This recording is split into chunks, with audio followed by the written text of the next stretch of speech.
안녕하세요, 일료입니다. 오늘은 훌쩍 떠난 길목에서 만난 고차를 소개하겠습니다. 아침 일찍 고속도로를 달려 도착한 이곳은 완주군 소양면에 있는 종남산 송광사입니다. 송광사라고 하면 많은 사람이 순천에 있는 송광사를 떠올리겠지만 완주 종남산에도 같은 이름의 송광사가 있습니다. 송광사로 들어오는 도로와 절 입구에 벚나무가 많은 곳으로 봐서 봄에 오면 흐드러지게 핀 벚꽃을 볼 수 있을 것 같습니다.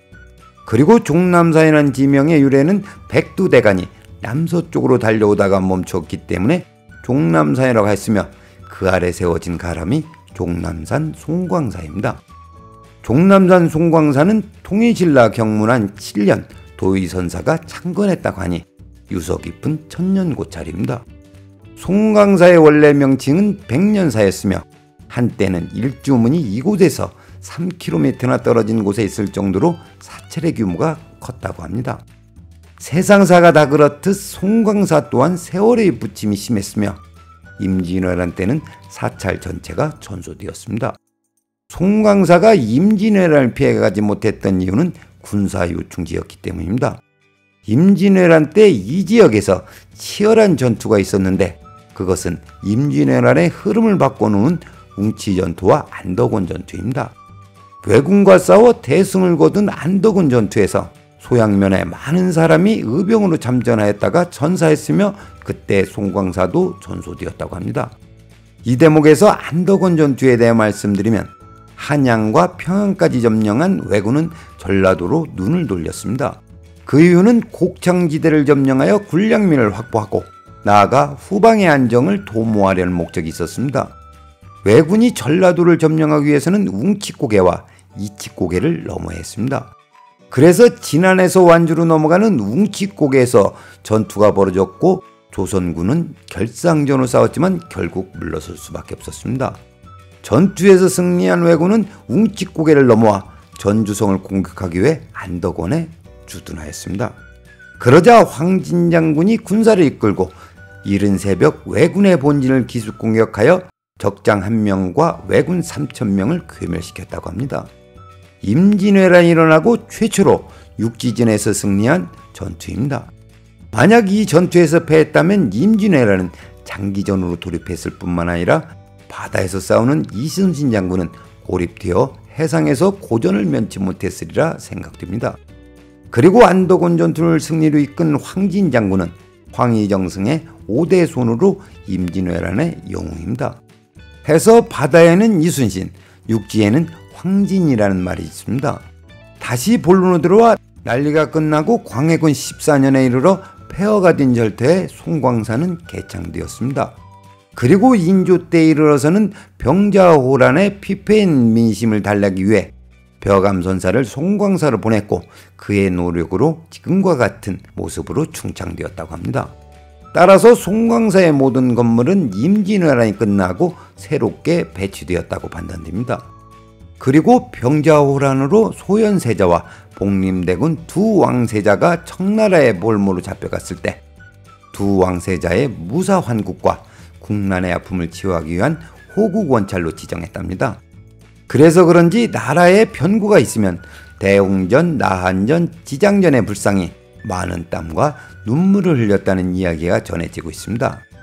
일반적으로 사찰이라고 하면 산 중턱에 있는데 송광사는 평지형 가람으로 찾는 이로 하여금 아늑함을 주고 있습니다. 송광사를 둘러보면서 느낀 것은 여느 사찰과 비슷하면서 다른 것이 있습니다. 그것은 섬세함과 부드러움입니다. 그건 그렇고 어느 절이나 가장 중심이 되는 곳이 대웅전입니다. 송광사 또한 일주문, 금강문, 천왕문을 지나면 대웅전을 마주합니다. 이것을 통해 대웅전을 중심으로 가람이 배치되었다는 것을 알 수 있습니다. 그러나 저의 발길을 이끈 곳은 양택명당인 지장전이었습니다. 불국사와 순천, 송광사 등 양택진열에서 불사를 일으킨 사찰은 양택진열에 대웅전이 건축되었는데 특이하게도 종남산 송광사는 지장전이 양택진열에 건축되었습니다.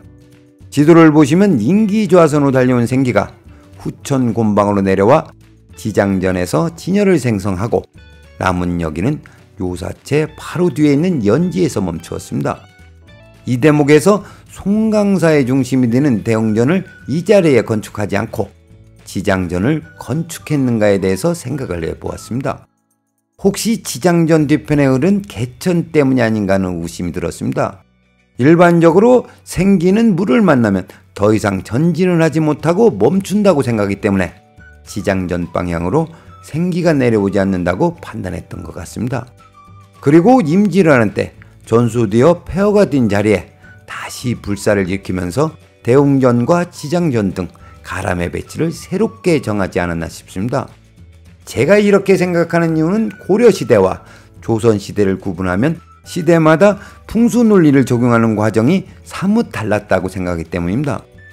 고려시대의 양택명당에 건축된 사찰이나 음택명당을 보면 점열에 있어 한치의 오차가 없는 경우가 많은데 그것은 기운, 즉 생기의 기적작용을 풍수에 활용했기 때문에 가능했다고 봅니다. 그러나 조선시대에 이르면 기운보다는 눈으로 확인할 수 있는 형기풍수와 폐철을 활용하는 이기풍수가 주를 이루었다고 판단합니다.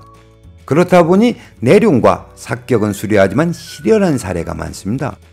왜 이런 결과가 나타났는지 말씀드리면 고려시대에는 수행하는 스님들에게는 자연스럽게 기감이 있었기 때문에 정확하게 점열을 할 수 있었고 또 포교 차원에서 풍수지를 활용했다는 점과 스님들을 통해 맥이 이어졌다고 조심스럽게 추측을 합니다.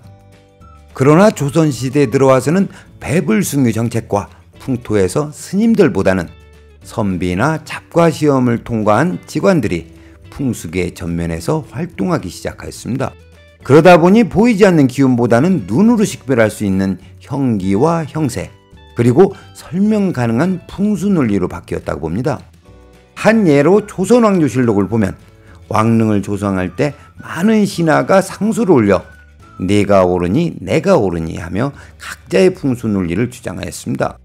그 내용을 보면 풍수서책에서 논하는 형기와 형세에 관한 이야기가 주를 이루었을 뿐 점열의 중요성에 관한 이야기는 보지 못했습니다. 한마디로 조선시대 풍수는 기운이 아닌 풍수서책에서 답을 구했다고 생각합니다. 그럼 오늘의 이야기를 정리하겠습니다. 무작정 떠난 길목에서 종남산 송광사를 만났습니다.